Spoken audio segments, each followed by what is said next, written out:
Y es que, aparte del futuro político que se podría determinar en un referéndum, también está el futuro de la gestión de la economía de Cataluña. De eso pueden hablar los invitados que tienes a tu lado, Adela. Así es, toda esa vertiente económica que tiene esta parte del referéndum, y hay quien dice que igual no se hubiera llegado a celebrar este referéndum, a pedir esa república catalana si no se hubieran hecho otros deberes económicos antes. Se lo voy a preguntar a nuestros invitados. Elisenda, ¿tenía que haber hecho algo hace tiempo ya el gobierno español para intentar evitar esta situación, si se hubiera aportado más a Cataluña?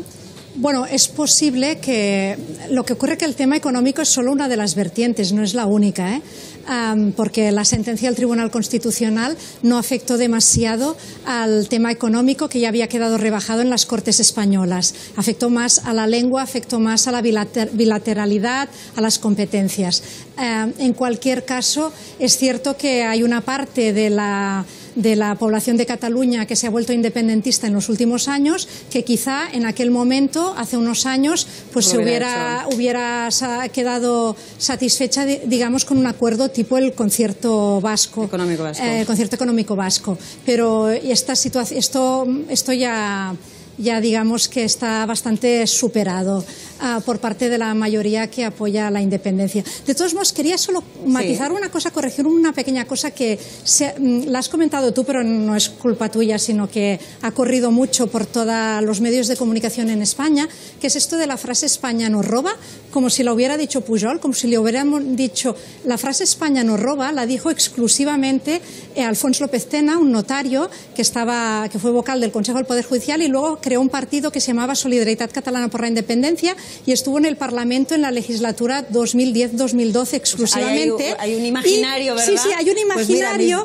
Pues mira, y además da la casualidad de que cuando los diputados de ese partido utilizaron esa expresión en el Parlamento catalán, la señora Núria de Gispert, de Convergència i Unió, de Unió en aquel momento, que era la presidenta del Parlamento, les prohibió decir eso.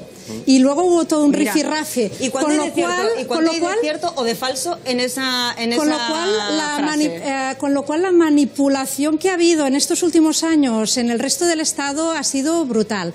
¿Cuánto hay de cierto? A ver, lo que hay es un trato fiscal absolutamente injusto. No podemos decir que nos roba, porque a veces han sido los propios partidos catalanes que han aceptado, han avalado los sistemas de financiación autonómica. Ha sido la presión un poco popular que ha hecho mover a los partidos políticos catalanistas hacia el independentismo. Santiago, ¿hay una parte de verdad? ¿Es todo falso? ¿Hay muchos grises y muchos matices dentro de esa frase? Bueno, yo, bajo mi punto de vista, el origen de esta película, de toda, nace con la LOFCA, la Ley Orgánica de Financiación de las Comunidades Autónomas, que es un instrumento absolutamente perverso que se pone en marcha a principios de los años 80 para las regiones, las comunidades de régimen común, es decir, dejando al parte Euskadi y Navarra.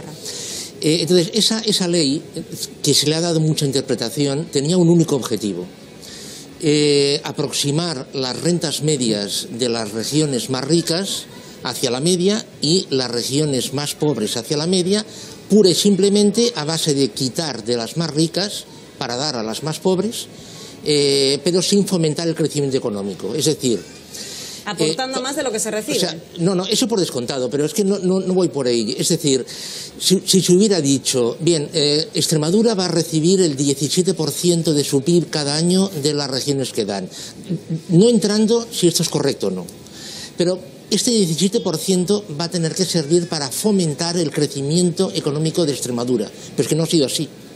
Es decir, actualmente en España hay 4 regiones que dan. Hay el resto, dejando al margen Euskadi y Navarra, que reciben, pero no se sabe eso que reciben para qué es, ni en qué lo gastan, ni de qué forma, ni con qué implicaciones. Por ejemplo, Extremadura hoy tiene el triple de empleos públicos que Cataluña. O sea, esta es la realidad, esta es la verdad. O sea, pero esto no se dice, esto no se comenta. Se comentan más cosas que yo creo que son más aleatorias, como por ejemplo el tema de los peajes. Entonces, claro, en Cataluña se detrae fondos que no favorecen el crecimiento económico. Está demostrado, por ejemplo, que un euro invertido en Cataluña genera más que un euro invertido en Castilla-La Mancha o en Galicia. Sin embargo, quienes reciben tampoco se sabe exactamente para qué se usan esos fondos. Os lo pregunto, os lo lanzo a los dos.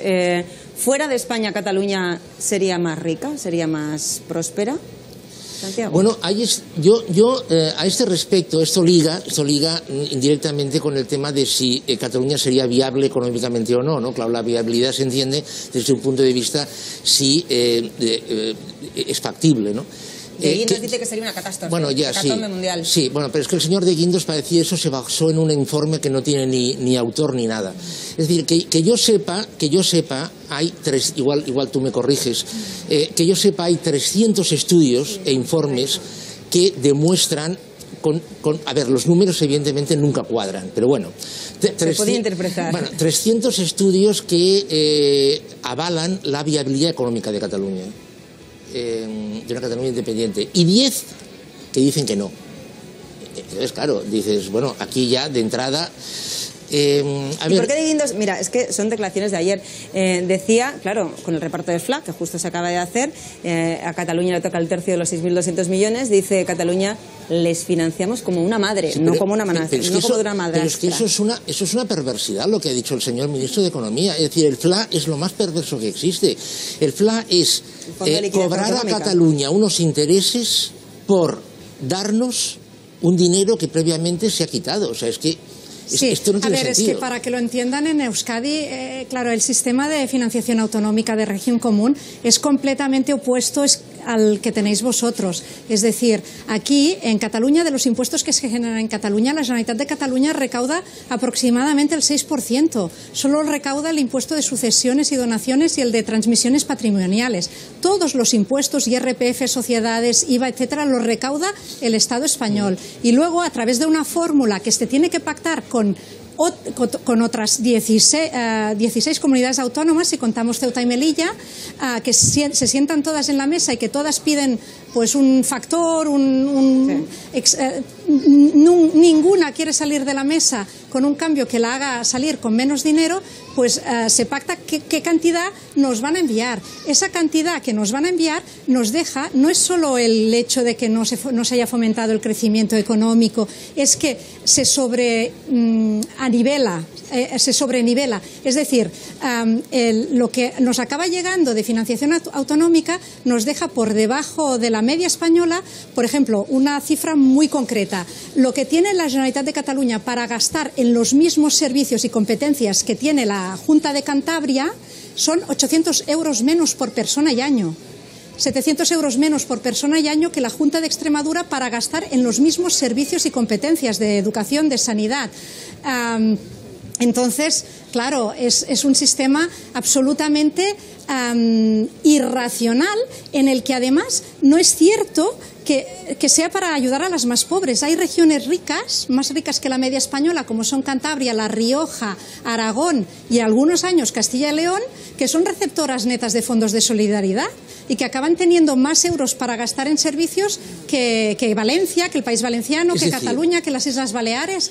O sea, es de una irracionalidad absoluta. Entonces, un cambio en esa política de reparto antaño, porque yo no sé si ahora ya llegamos tarde. ¿Habría valido para algo el pacto fiscal para Cataluña, del que habló el otro día de Guindos? No hablo de pacto fiscal. Dijo explícitamente que era inconstitucional. No, de reformas del sistema de financiación autonómica, régimen común, ha habido 6 ya.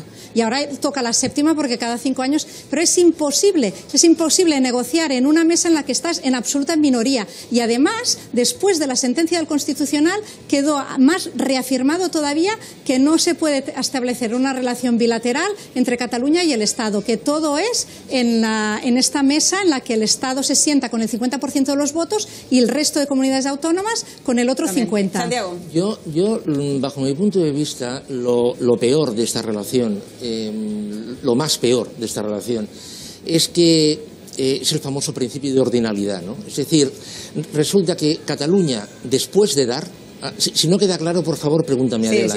Cataluña, después de dar, queda en una posición peor que el que recibe después de recibir. Es decir, Cataluña, antes de que se produzca este instrumento que ha comentado la doctora Paluzie, resulta que le tocaría un más o menos, redondeo, 2.500 euros por habitante de recursos y Extremadura unos 1.500. Después de este instrumento, Cataluña pasa a tener 2.047, si no recuerdo mal, y Extremadura pasa a tener 2.400. Es decir, Cataluña, después de dar, se queda peor que el que recibe. Esto es absurdo.